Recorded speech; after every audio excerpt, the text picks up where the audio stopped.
Ayu ini berpikir dari awal mungkin ini anak-anaknya pengunjung. Jadi Ayu menghampiri sambil tanya, "Hei, lagi mainan apa kalian?" Pas waktu seperti itu, 3 orang anak ini noleh ke arah Ayu. Kayaknya mereka juga kaget dengar suara Ayu. Pas waktu 3 orang anak kecil ini noleh, Ayu langsung kaget karena ngelihat mata mereka itu hitam semua dan wajahnya pucat. Dia dengar ada suara orang yang jalan. Serak. Dito noleh ke kanan. Dia khawatir kalau ini adalah binatang buas atau babi hutan. Begitu Dito noleh, ternyata nggak ada apa-apa. Pas Dito ini noleh lagi, ada lagi yang jalan dari arah depan. Langsunglah Dito ini ngelihat ke arah depan dengan seksama, muncullah bapak-bapak. Bapak-bapak ini pakai sarung disampirkan. Beliau itu jalan sendirian, terus langsung tanya ke Dito, "Kon lapo nang kene?"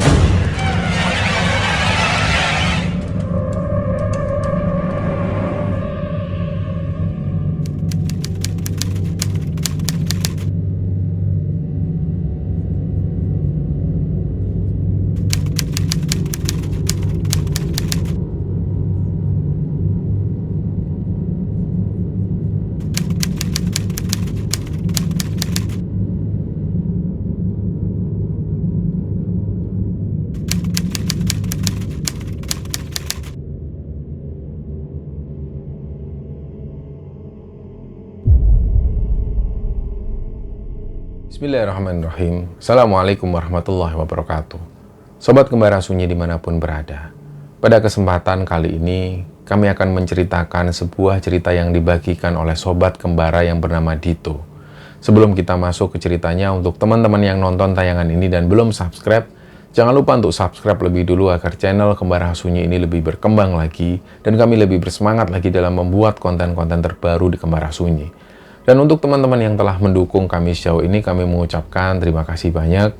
Semoga amal kebaikan teman-teman dibalas kebaikan berlipat oleh Allah Subhanahu wa Ta'ala.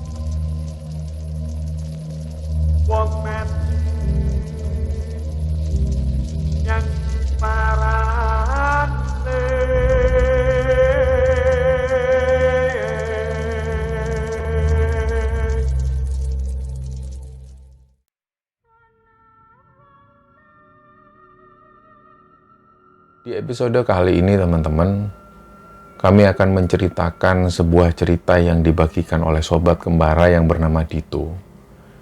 Dito ini asalnya dari kota Surabaya. Dito cerita tentang pengalaman yang pernah dia alami bersama teman-temannya, di mana pada waktu itu Dito berkunjung ke sebuah pulau yang bernama Pulau Sempu. Nah, mungkin di antara teman-teman ada yang pernah mengunjungi pulau tersebut, silahkan komentar di bawah. Nah, dalam hal ini Dito agak lupa tepatnya kejadian ini terjadi di tahun berapa. Yang jelas antara tahun 2012 atau tahun 2013. Jadi ceritanya mereka itu tergabung di sebuah grup. Waktu itu masih grup BBM, BlackBerry Messenger.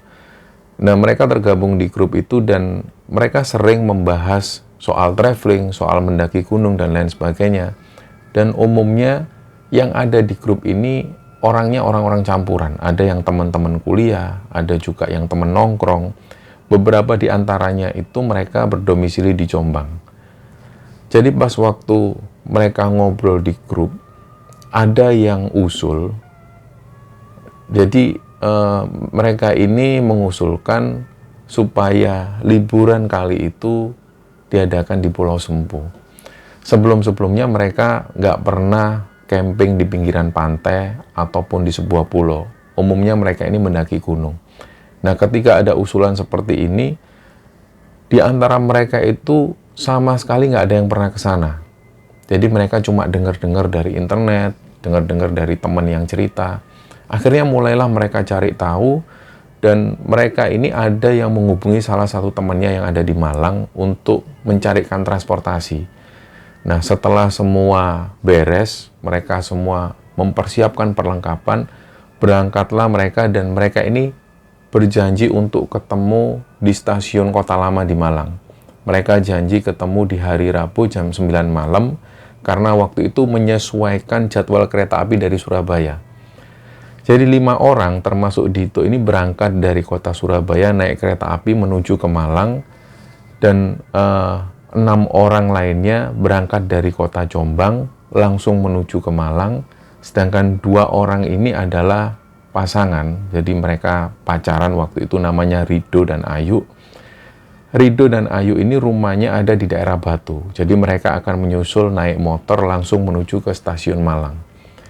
Hari itu ketika mereka berangkat, nggak ada firasat apapun. Jadi mereka saling bercanda dan saling koordinasi di grup. Sebelum sampai di stasiun Kota Malang itu, Dito dapat telepon. Ternyata yang telepon ini adalah sopir angkutan. Sebelumnya mereka itu sudah koordinasi sama sopir angkutan. Sopir angkutan inilah yang mengantarkan Dito dan teman-teman dari stasiun Malang menuju ke daerah Sendang Biru sebelum menyeberang ke Pulau Sempu. Jadi waktu itu sopir angkot ini telepon, "Mas, ini saya sudah ada di depan stasiun." Ternyata sopir ini sudah nunggu. Padahal kereta belum sampai di Malang. Masih harus menempuh perjalanan sekitar setengah jam lagi. Jadi Dito bilang ke sopir ini, "Ya Pak, tunggu dulu ya Pak, kami dalam perjalanan ini." Jadi sopir ini pun nunggu. Sekitar setengah jam kemudian sampailah mereka di stasiun Kota Lama di Malang. Begitu mereka turun langsung menemui sopir ini, ternyata teman-teman yang lain yang dari Jombang dan juga dari Batu ini belum juga sampai. Ditunggulah dulu sekitar setengah jam kemudian barulah muncul 6 orang yang rombongan dari Jombang ini. Setelah mereka salam-salaman, mereka duduk-duduk lagi untuk nunggu 2 orang, yaitu si Rido dan Ayu ini. Nah, awalnya si Dito ini berpikir rumah Rido dan Ayu itu ada di daerah Batu yang nggak jauh dari Malang. Kenapa kok sampai jam segini mereka belum juga datang? Kenapa mereka yang terlambat sendiri? Setelah ditunggu sampai setengah jam, sopir angkot ini tanya, "Gimana Mas, berangkat jam berapa Mas? Ini perjalanannya agak jauh loh Mas, 2 jaman lebih." "Oh iya Pak, ini nunggu teman saya, rumahnya dekat di Batu sini." "Oh ya sudah, jangan lama-lama ya Mas, coba ditelepon." Nah, Dito itu coba menenangkan supir angkot ini. Sebenarnya, dari 1 jam sebelumnya, Dito itu sudah menghubungi Rido dan Ayu. Tapi Rido dan Ayu ini HP-nya mati semua. Jadi mereka bingung. Akhirnya ditunggulah. Sekitar 1 jam kemudian, Rido dan Ayu belum juga datang. Mereka mulai panik. Di satu sisi lain, dia juga nggak enak sama supir angkot yang sudah nunggu lama sekali di situ. Akhirnya lama-kelamaan sopir angkot ini datang lagi, "Mas, Mas, sepurane ya Mas, saya minta maaf, ini uang DP-nya saya kembalikan aja lah Mas. Nanti sampean coba cari sopir lain, karena saya kalau nganter ke sana pulangi sendirian, saya repot. Ini saya sudah ditelepon sama istri saya soalnya. Lah kalau jam segini belum berangkat gimana?" Akhirnya karena Dito ini juga nggak enak sama sopir angkot ini, dia pun bilang ke supir angkot tersebut, "Pak, ini gini loh Pak, saya sebenarnya sudah ngubungi teman saya ini tapi HP-nya nggak aktif. Bapak mau nggak nunggu setengah jam lagi? Kalau nanti setengah jam lagi ini teman saya belum datang, nggak apa-apa, sampai pulang DP-nya nggak usah dikembalikan." Waktu itu Dito ingat mereka itu sudah DP 50.000 ke sopir angkot ini. Nah, setelah dengar pembicaraan dari Dito itu, sopir angkot ini pun setuju. "Ya wis Mas, setengah jam bener ya Mas." "Ya Pak." Ditunggulah lagi. Sampai setengah jam, Rido dan Ayu belum juga sampai. Akhirnya sebelum sopir angkot ini menghampiri Dito, Dito lah yang menghampiri sopir angkot ini. Dia bilang, "Pak, mohon maaf Pak, bener Pak, sepurane Pak. Bapak pulang aja Pak, ini teman saya belum datang." "Oh iya ta Mas?" "Iya ya Pak, mau gimana lagi?" "Ya sudah Mas, sampean tunggu sini dulu ya." Nah, supir angkot ini nyebrang jalan, nggak tahu kemana. Sekitar 10 menit kemudian, supir angkot ini balik bersama 1 orang laki-laki, bapak-bapak. Terus si sopir angkot ini bilang, "Mas, ini tadi saya sudah carikan orang. Ini bapak ini mau. Nanti diantar bapak ini ya." "Oh iya pak. Terus ini DP-nya gimana?" "Ya sudah pak, sampean bawa aja." Karena Dito sudah nggak enak, DP ini dibawa oleh si supir angkot. Akhirnya 15 menit kemudian muncullah Rido dan Ayu. Di situ dia minta maaf, benar-benar minta maaf. Ternyata ceritanya waktu mereka ini mau berangkat, terutama si Rido ini, pas Rido itu mau berangkat jemput Ayu, ternyata ada tamu dari jauh. Ada tamu dari saudara-saudara bapaknya Rido yang waktu itu Rido sendiri nggak enak. Karena mereka lama sekali nggak ketemu, lah terpaksa Rido itu menemani. Nah pada saat Ayu menghubungi Rido, kenapa kok Rido nggak jemput-jemput? Ayu langsung menuju ke rumah Rido. Ternyata memang ada tamu. Disitulah akhirnya Ayu ikut menemani sampai-sampai mereka lupa bahwa HP mereka ini dua-duanya nggak aktif. Disinilah ceritanya akhirnya mereka pun memaafkan, ya sudahlah, mumpung belum terlalu malam, ayo kita berangkat. Jadi mereka semua langsung masukkan barang-barang. Yang mereka bawa itu adalah tas keril besar-besar yang biasa mereka pakai untuk naik gunung. Perlengkapan yang mereka bawa itu juga perlengkapan naik gunung, seperti nesting, matras, tenda, dan lain sebagainya, karena mereka tahu kalau di sana nanti akan camping. Setelah barang-barang dimasukkan ke angkot, angkot ini pun berangkat menuju ke daerah Sendang Biru. Nah, perjalanan dari stasiun menuju ke daerah Sendang Biru itu memakan waktu sekitar 2 jaman lebih lah. Untungnya waktu itu malam hari, jadi kondisi jalan itu lumayan sepi. Nah, begitu sampai di daerah Sendang Biru, ternyata waktu sudah menunjukkan sekitar jam 1:30 dini hari. Sekitar 1:30 dini hari itu kondisi di Sendang Biru ini sepi. Nah, sehari-harinya di Sendang Biru ini difungsikan untuk pelabuhan kecil dan ada semacam pasar ikan di sana. Tapi waktu itu kondisinya benar-benar sepi. Ketika mereka turun, sopir angkot ini kembali pulang. Mereka langsung melihat ada beberapa warung di sana yang sudah tutup, dan di depan warung itu ada semacam bangku panjang. Mereka menempatkan barang-barang di situ dan ada sebagian yang sudah istirahat. Nah, waktu itu mereka semua tertidur kecuali Dito dan 2 orang lainnya. Mereka nggak bisa tidur, mereka ngerokok di depan warung sambil melihat pemandangan laut. Dan nggak lama setelah itu, terdengar adzan subuh, mereka semua bersiap-siap, ada yang menuju ke masjid. Akhirnya setelah mereka bersiap-siap, nggak lama setelah itu mereka cari sarapan. Setelah mereka sarapan, barulah mereka membeli tiket dan langsung nyebrang ke Pulau Sempu. Jadi dari Sendang Biru itu mereka harus menyeberang perahu sekitar 10 menitan kurang lebih. Setelah itu mereka sampai di sebuah tempat yang dinamakan Teluk Semut. Di situ ada tempat kecil dan ada gardu yang terbuat dari kayu yang kayaknya sudah lama sekali nggak digunakan. Setelah mereka turun, mereka ini sudah menyewa pemandu. Jadi semua yang berkunjung ke Pulau Sempu harus menyewa seorang pemandu. Pemandu inilah yang nantinya akan mengantarkan mereka dari Teluk Semut itu menuju ke Segara Anakan. Nah, Segara Anakan ini teman-teman adalah sebuah telaga atau bisa dikatakan laguna di Pulau Sempu itu yang menjadi primadona. Jadi semua yang berkunjung ke Pulau Sempu pasti menuju ke Segara Anakan ini. Nah, dari situ begitu mereka turun, mereka itu sudah mengisi tempat air yang isinya 20 liter. Tempat air 20 liter ini sudah diisi air penuh dan air inilah yang dibawa oleh sang pemandu. Jadi pada saat pertama jalan, mereka itu sudah merasakan jalannya itu benar-benar terjal dan berat. Apalagi waktu itu musim penghujan. Jadi jalanan itu lumpur sampai susah untuk digunakan jalan. Nah, waktu itu beberapa kali ada teman-temannya Dito itu yang sampai sepatunya ini nyangkut di sebuah lumpur. Karena jalannya benar-benar seperti itu. Sementara pemandu itu jalannya cepat. Nah, saat itu terutama yang cewek-cewek ini berpikir, ini kok pemandu kok jalannya cepet banget. Katanya mau nunjukin jalan, kok dia jalan sendiri nyelonong. Akhirnya setelah mereka jalan sekitar 10 menit, pemandu ini duduk-duduk di situ sambil ngerokok, sambil menikmati suasana. "Pak, kok jalannya cepet banget sih Pak? Kami ini kan nggak tahu jalan."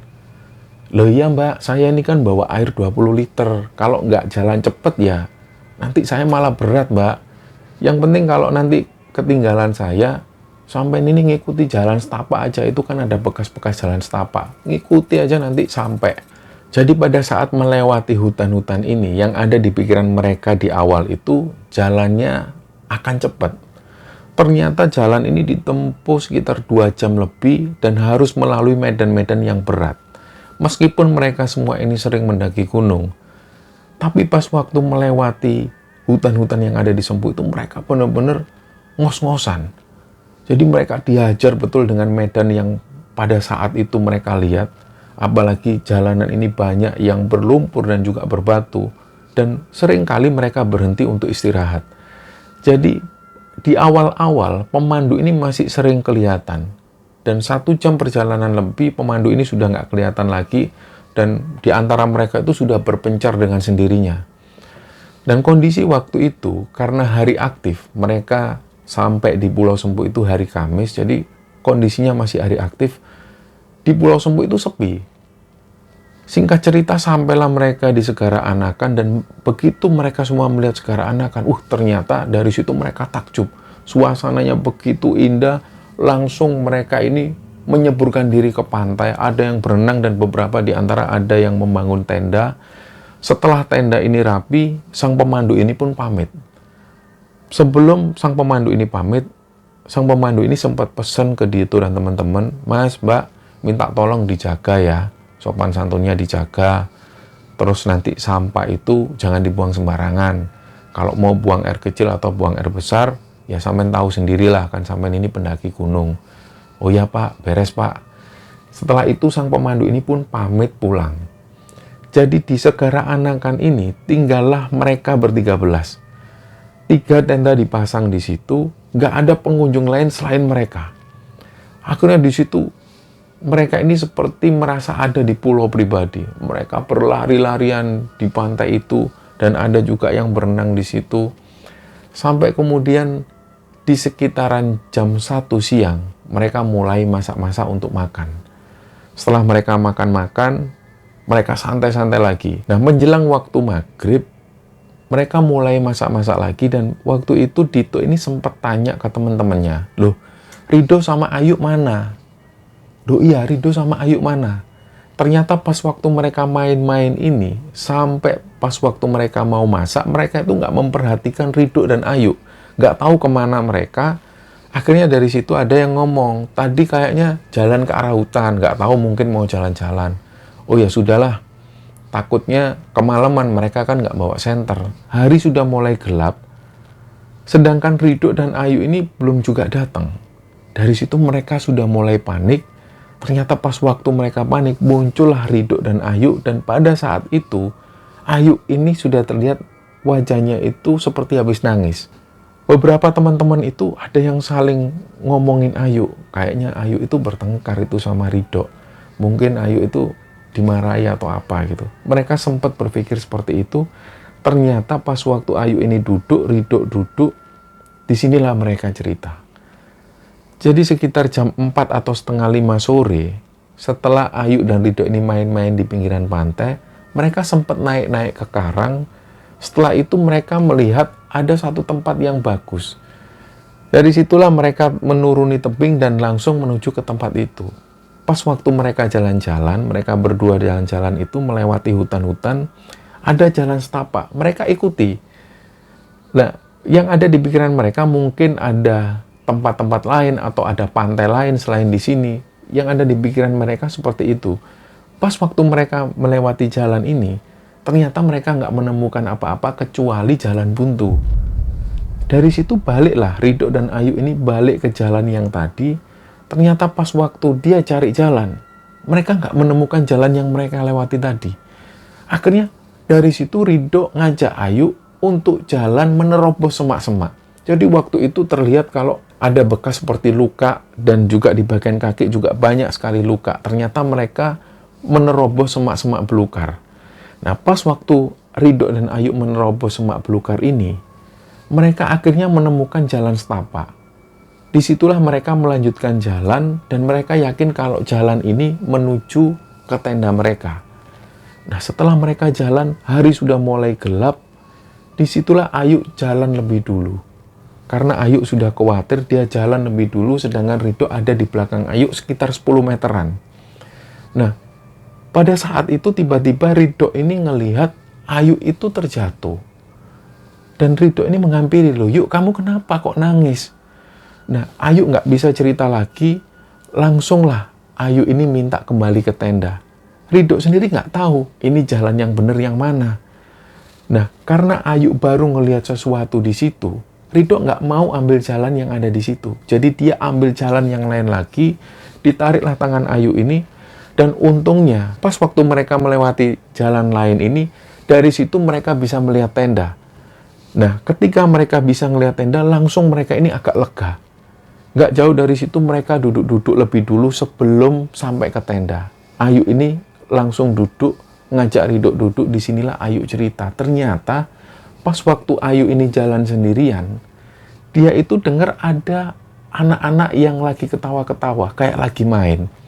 Begitu Ayu ini jalan lagi, ternyata benar ada 3 anak kecil yang main di situ. Usianya sekitar 4 dan 2 orang yang lain ini usianya sekitar 6 tahun.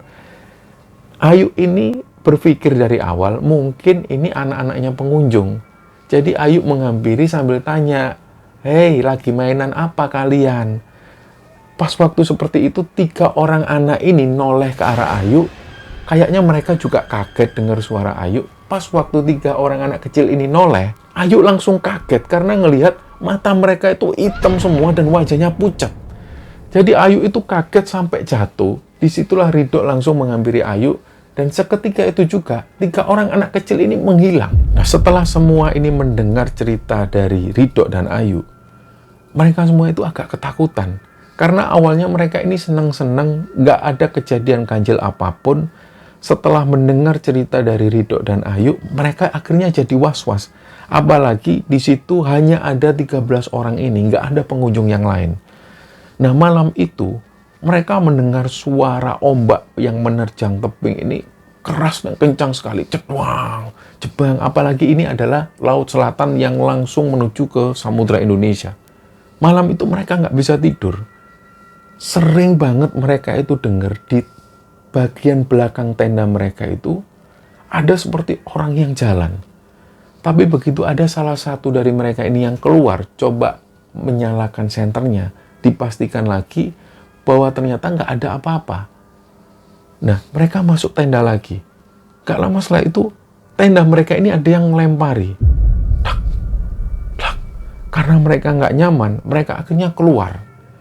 Jadi mereka senter lagi ke arah atas, ke arah bawah, sampai ke semua sudut-sudut itu di senter. Nggak ada apapun di sana. Nah, akhirnya sampai pagi hari, mereka nggak bisa tidur. Mereka ngobrol, tapi nggak berani bercanda. Sampai subuh hari. Nah, pas waktu matahari ini terbit, mereka senang-senang lagi, mereka masak, dan waktu itu ada beberapa pengunjung yang datang. Sekitar 10 atau 12 orang yang datang, mereka mendirikan tenda agak jauh dari tenda-tenda Dito dan teman-teman. Nah, mereka ini adalah laki-laki semua.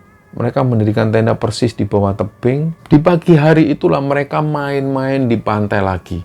Nah, pas waktu Dito ini jalan di tengah-tengah pantai, tiba-tiba seperti ada binatang yang menyengat kakinya Dito. Disitulah Dito langsung kaget. Awalnya dia mengira kalau dia nginjak sesuatu, batu karang atau apa. Tapi lama-lama kaki Dito itu ngerasa sakit sekali. Begitu diangkat kakinya ini mulai bengkak. Dan dia sudah merasakan badannya itu panas dingin. Disitulah Dito melambaikan tangan ke teman-temannya, karena jarak dari Dito berdiri di pantai dengan jarak tenda itu agak lumayan jauh. Pada waktu itu nggak ada yang ngelihat. Dan Dito coba teriak-teriak temannya, ada satu orang yang ngelihat. Akhirnya beberapa di antara mereka ini nolong Dito. Nah, pas sampai di tenda, mereka semua khawatir karena ngelihat kaki Dito itu semakin bengkak. "Loh, Dit, kamu ini digigit apa?" "Aku sendiri nggak tahu, ini badanku sakit semua." "Ya sudah, yuk dibawa aja, dibawa." Akhirnya 3 orang itu nganter Dito menuju ke rumah sakit. Dito pun ngomong ke teman-teman, "Tolong ambilkan tasku." Karena Dito tahu di dalam tasnya itu ada dompet, rokok, dan juga korek. Yang penting dompet ada di dalam, HP ada di dalam tas itu. Akhirnya diambil tas kecil ini, 3 orang temannya Dito ngantar Dito menuju ke rumah sakit. Mereka tahu perjalanan ini akan panjang sekali. Dari Pantai Segara Anakan menuju ke Teluk Semut itu memerlukan waktu sekitar 2 jam lebih. Apalagi jalurnya seperti itu. Jadi waktu itu Dito cerita, berulang kali dia ini digendong oleh teman-temannya. Jarak sekitar 20 meter jalan diganti temannya lagi. Jalan lagi sekitar 20 meter diganti temannya lagi. Begitu seterusnya. Karena mereka yang gendong itu juga merasa berat. Nah, sebelum sampai ke Teluk Semut itu, beberapa temannya ini sudah menelpon nelayan yang mau menjemput. Jadi begitu sampai di Teluk Semut, nelayan ini pun datang. Dito akhirnya diantar menuju ke Pantai Sendang Biru. Begitu sampai di sana, Dito bilang ke teman-temannya, sudah kalian balik aja ke sana. Ini mungkin nanti aku ke klinik disuntik atau apa, kalau segera enakan aku nanti nyusul. Jangan Dit, diantar aja Dit, biar selesai semua. Sudah nggak apa-apa, kalian balik aja, niat kalian di sini kan seneng-seneng. Dito ngomong seperti itu ke 3 orang temannya. Jadi setelah dipastikan lagi, teman-temannya ngomong lagi ke Dito, bener ya Dit, kamu nggak apa-apa, nanti balik sendirian nggak apa-apa. Sudahlah nggak apa-apa. Kalau memang hari ini aku belum balik, ya mungkin aku masih nginep di rumah sakit dulu seharian. Sudahlah, tenang aja, nggak usah khawatir. Dito memastikan lagi seperti itu ke teman-temannya. Akhirnya teman-temannya bilang ke Dito, ya sudah Dit, nanti kalau ada apa-apa kabari ya. Mungkin 1 atau 2 jam kami masih di sini, karena kami mau belanja makanan dan juga air. Ya sudahlah, aku berangkat dulu. Dito pun naik ojek menuju ke lokasi klinik. Nah, singkat cerita, sesampainya di lokasi klinik itu, Dito langsung diperiksa. Ditanya oleh dokter yang bertugas, kenapa Mas? Ini Pak, saya main di pantai. Diceritakan kronologisnya seperti itu. Akhirnya dokter itu memberikan suntikan dan Dito disuruh istirahat. Pas waktu dia rebahan di kasur itu, tiba-tiba Dito merasakan ngantuk yang luar biasa dan dia pun tertidur. Bangun-bangun, ternyata Dito ini sudah tertidur hampir 1 jam. Nah, dokter ini tanya lagi, gimana Mas kondisinya Mas? Masih sakit atau gimana? Terus Dito ini coba menggerakkan kakinya. Ternyata dia nggak merasakan sakit sama sekali. Obat yang sudah disuntikan oleh dokter itu sudah bekerja dan bereaksi pada diri Dito. Terutama di kakinya itu dia sudah nggak merasakan sakit lagi. Kaki yang tadinya sempat membesar, ini sudah normal kembali seperti sedia kala. Disitulah akhirnya dokter itu ngasih obat nyeri ke Dito. Si dokter bilang, nanti kalau memang nyeri lagi diminum aja. Tapi mudah-mudahan nggak kambuh lagi lah. Ini tadi sudah saya suntik, Masnya bisa beraktivitas lagi. Ya Dok, terima kasih Dok. Setelah itu Dito langsung balik lagi menuju ke Sendang Biru karena dia pengen kembali ke Sempu. Begitu sampai di Sendang Biru ternyata teman-temannya sudah nggak ada. Jadi Dito langsung minta diantar menuju ke Sempu. Singkat cerita, Dito pun diantar menuju ke Pulau Sempu. Sesampainya di Teluk Semut itu, Dito jalan sendirian. Nah, pas waktu itu, sekitar jam 3 sore, Dito jalan sendirian. Yang ada di pikiran Dito, nanti kalau di tengah jalan mungkin ketemu orang. Dia pun jalan sendiri. Sampai di tengah perjalanan, Dito benar-benar lupa jalan yang dia lalui. Dia ngeblank waktu itu. Mungkin karena reaksi obat atau apa, dia benar-benar lupa. Ini jalannya lewat mana? Seharusnya jalan ini mengikuti jalan-jalan setapak. Tapi waktu itu seperti jalan itu buntu. Akhirnya Dito mencoba jalan yang dia yakini. Dia menerobos semak-semak sedikit dan kemudian dia nemu lagi jalan setapak. Diikutilah lagi. Dia jalan secara pelan sambil menikmati suasana untuk mengusir kepanikan. Nah, di satu sisi lain, tiba-tiba Dito itu sempat merasakan kepanikan yang luar biasa. Sempat terbesit dalam hatinya, aduh, jangan-jangan aku ini nyasar. Tapi dicobalah pikiran buruk dalam dirinya itu dicoba dihilangkan oleh Dito. Dia mencoba menikmati pemandangan dan menikmati perjalanan. Supaya dia sendiri nggak terlalu panik. Jadi setelah Dito ini berjalan, sampai matahari ini sudah mulai terbenam dan keadaan di sana ini sudah mulai gelap. Di siang hari pun, pas waktu melewati hutan Sempu ini akan terasa sedikit gelap karena tertutup oleh rimbunan pohon. Apalagi pada waktu itu sudah menjelang maghrib. Disinilah akhirnya Dito benar-benar panik karena kondisinya waktu itu sudah mulai gelap. Di satu sisi dia juga nggak bawa senter, yang dia bawa hanyalah dompet, HP, rokok, dan juga korek. Nah, dengan kondisi yang seperti itu, Dito sudah berpikir, kalau sampai ini aku tersesat, aku nyasar, aku akan berhenti di satu titik, aku bikin api unggun, nunggu sampai pagi. Dito sudah memikirkan kemungkinan terburuk kalau benar dia nyasar, dia harus melakukan sesuatu. Untungnya dia bawa korek. Dito sendiri juga nggak sempat memikirkan untuk membeli makanan ketika sampai di Sendang Biru, karena yang dia pikirkan, dia pengen segera sampai di tenda dan ketemu teman-temannya lagi. Nah, pas waktu kondisi ini benar-benar gelap, disitulah Dito akhirnya berhenti. Dia cari ranting-ranting pohon, dinyalakan untuk api unggun. Setelah api unggun ini nyala, Dito berdiam diri, dia ngerokok. Dia sambil cari-cari kira-kira apa yang bisa dimakan, karena kondisi waktu itu dia agak mulai lapar. Karena Dito sendiri juga minim pengetahuan tentang survival. Dia nggak tahu kira-kira dedaunan apa yang bisa dimakan atau apa yang bisa dimanfaatkan di hutan ketika dia tersesat seperti itu. Kondisi mulai gelap dan suara serangga ini mulai bermunculan. Nah, pada saat yang seperti itu, tiba-tiba Dito itu dengar ada suara jangkrik. Dia carilah suara jangkrik ini. Ternyata di dalam bungkusan daun pisang, ini dibuka sama Dito, dan di dalam bungkusan daun pisang itu ada sekitar 5-6 ekor jangkrik. Yang waktu itu dilihat Dito, jangkrik ini ukurannya nggak seperti jangkrik normal. Ukurannya itu lebih besar semua. Nah, pas tahu bahwa ada jangkrik di sana, dia langsung cari kayu kecil, ditusuk-tusuklah jangkrik ini, dan langsung dibakar oleh Dito, langsung dimakan. Setelah dia makan jangkrik yang sudah dibakar itu, Dito agak sedikit tenang. Nah, dia ngerokok lagi sambil memikirkan kalau nanti ini hujan, dia harus seperti apa. Yang dia khawatirkan waktu itu adalah hujan, dan apalagi Dito tahu bahwa di Sempu ini sebenarnya adalah lokasi konservasi alam, di mana di sana masih banyak sekali binatang-binatang buas. Jadi Dito juga khawatir akan hal itu. Begitu dia berdiam diri, tiba-tiba dia dengar ada suara orang yang jalan. Dito noleh ke kanan. Dia khawatir kalau ini adalah binatang buas atau babi hutan. Begitu Dito noleh, ternyata nggak ada apa-apa. Pas Dito ini noleh lagi, ada lagi yang jalan dari arah depan. Langsunglah Dito ini ngelihat ke arah depan dengan seksama, muncullah bapak-bapak. Bapak-bapak ini pakai sarung disampirkan. Beliau itu jalan sendirian, terus langsung tanya ke Dito, "Kon lapo nang kene?" "Anu pak, saya nyasar pak." Nah, Dito itu seneng ketemu bapak-bapak ini. "Saya nyasar pak." "Yo, ayo melo aku." Bapak-bapak ini ngajak Dito. Akhirnya api unggun itu dimatikan dengan segera. Dito langsung ngikuti bapak-bapak ini. Nggak sampai 5 menit berjalan, Dito itu diajak ke sebuah gubuk. Ada gubuk kecil di sana. Nah, Dito ini berpikir, loh, bapak-bapak ini ternyata tinggal di sini. Kok berani banget.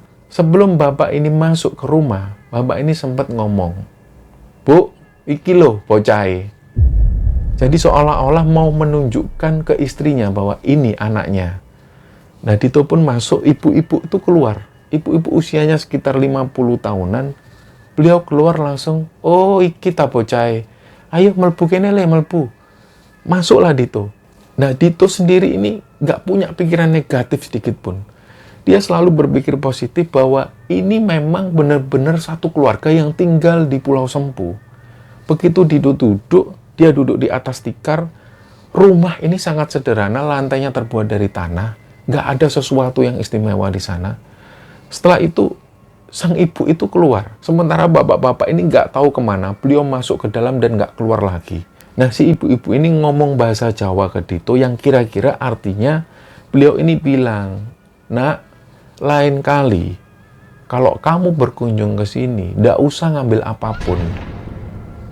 Itu yang kamu ambil itu hewan peliharaannya cucuku. Untung aku sama bapak itu nggak pengen berbuat aneh-aneh ke kamu. Habis ini kamu pulang."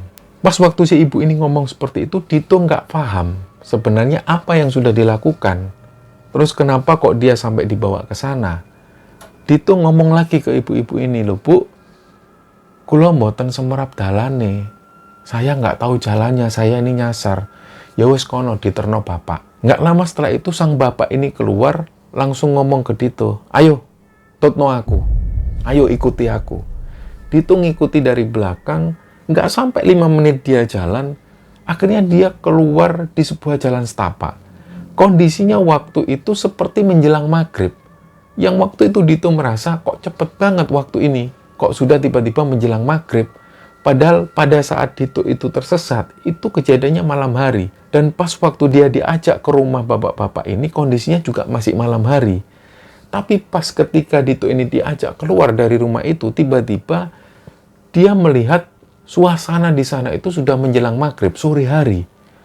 Nah, pas waktu Dito ini noleh, sosok bapak ini sudah nggak ada lagi, nggak tahu kemana. Dari situ Dito ini ingat betul, ini jalan yang menuju ke Pantai Segara Anakan. Dia jalan, sekitar 50 meter dari arah Dito itu ada sekitar 5 orang laki-laki. Mereka semua jalan kaki dan langsung memandang aneh ke arah Dito. Loh, sopo iku? Mas Dito ya? Lah Dito kaget. Loh iya pak, bapak ini siapa? Loh mas, sampean ini dicari sama teman-teman sampean. Ya Allah, alhamdulillah. Akhirnya sampean di sini. Sampean ini habis dari mana? Lah Dito bingung.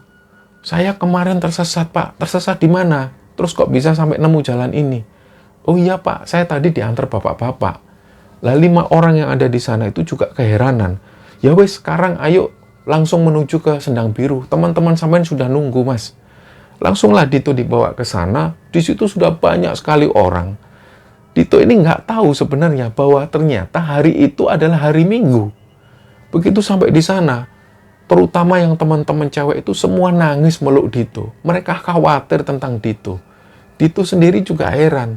Kalian ini kenapa kok nangis? Dito, kami ini nyari kamu, Dito. Kamu itu habis dari mana? Lah Dito cerita dengan biasa bahwa dia tersesat dan ketemu seorang bapak-bapak diajak ke rumahnya. Nah disinilah akhirnya mereka semua cerita. Jadi pas waktu Dito itu dibawa ke klinik, itu kejadiannya di hari Jumat pagi. Dan pada saat itu Dito ingat dia sempat tertidur di klinik sekitar 1 jam, kemudian dia langsung memutuskan kembali ke Pantai Sendang Biru. Pas waktu Dito nyebrang menuju ke Pulau Sempu, itu sudah sore hari, sekitar jam 3 sore. Akhirnya Dito tersesat. Jadi waktu Dito ini tersesat adalah di hari Jumat malam. Nah di tempat lain, pas waktu teman-teman Dito ini nunggu di tenda, sebenarnya mereka sudah khawatir dari sore. Kenapa kok Dito ini belum juga balik dari sore hari? Nah ada pesan dari teman-teman yang waktu itu mengantarkan Dito. Mereka bilang, Dito tadi pesan kalau memang malam ini dia nggak balik, berarti dia masih nginep di rumah sakit, mungkin besoknya baru datang ke sini. Oh gitu, ya sudah berarti kita nggak usah khawatir ya sama Dito. Ya nggak usah, dia sudah pesan seperti itu. Akhirnya malam itu dilalui mereka dengan tenang. Pagi harinya, di hari Sabtu pagi, mereka menunggu kedatangan Dito. Di hari Sabtu sore, pas waktu Dito ini belum juga kembali ke tenda, akhirnya mereka memutuskan untuk packing, mereka kembali ke Pantai Sendang Biru untuk mencari keberadaan Dito. Pihak klinik ini bilang kalau Dito sudah pulang sejak Jumat siang.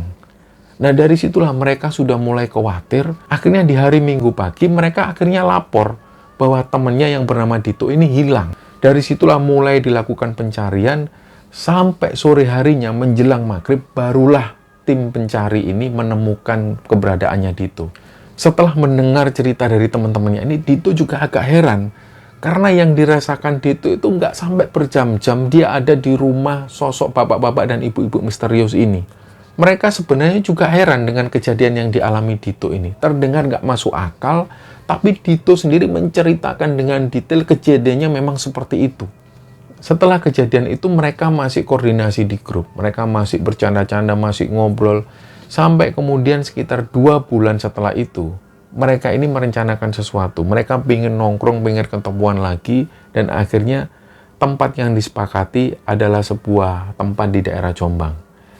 Pada waktu yang disepakati, mereka datang semua. Ada 13 orang yang datang ke sana. Mereka ngobrol-ngobrol, bercanda, sampai kemudian mereka ini cerita-cerita tentang kejadian yang mereka alami di Sempu. Nah, dalam kesempatan ini, Dito tanya ke Rido dan juga si Ayu, Dok, yuk, kamu masih ingat nggak? Katanya kamu ketemu anak-anak kecil. Oh iya, kenapa emangnya, Dit? Nah, Dito tanya lagi ke Ayu. Katamu, yuk, anak-anak kecil ini kan lagi mainan sesuatu. Kamu ingat nggak mereka mainan apa? Iya, mereka itu mainan kayak jangkrik itu loh, mereka buat mainan. Di situ Dito ini langsung glow ya kan, bener kan kataku kan. Jadi ternyata selama 2 bulan itu, Dito ini memikirkan kira-kira apa maksud omongan dari ibu-ibu yang dia temui waktu itu. Kenapa kok ibu-ibu ini bilang bahwa dia sebenarnya sudah mengambil hewan peliharaan dari cucu-cucunya. Nah, Dito waktu itu nggak tahu. Dia pikirkan betul-betul. Sampai kemudian Dito menebak-nebak. Jangan-jangan jangkrik yang dia temukan itu adalah hewan peliharaan dari cucu-cucu si bapak dan ibu ini. Jadi Dito itu semakin yakin bahwa sebenarnya setelah Dito makan jangkrik-jangkrik inilah kejadian itu terjadi. Nah, cerita inilah teman-teman yang dibagikan oleh sobat kembara yang bernama Dito. Semoga cerita ini bisa menghibur kalian semua dan lebih-lebih kita semua bisa mengambil hikmah dan bisa mengambil pelajaran atas kisah ini. Mohon maaf kalau ada salah-salah kata. Wassalamualaikum warahmatullahi wabarakatuh. Bungaku ini merah, putih serta ungu, semerbak harum mewangi, ku petik dari kebunku. Bungaku mekar semua, sedap sekali dipandang, hilang rasa duka lara, hatiku jadi gembira. La la la la la.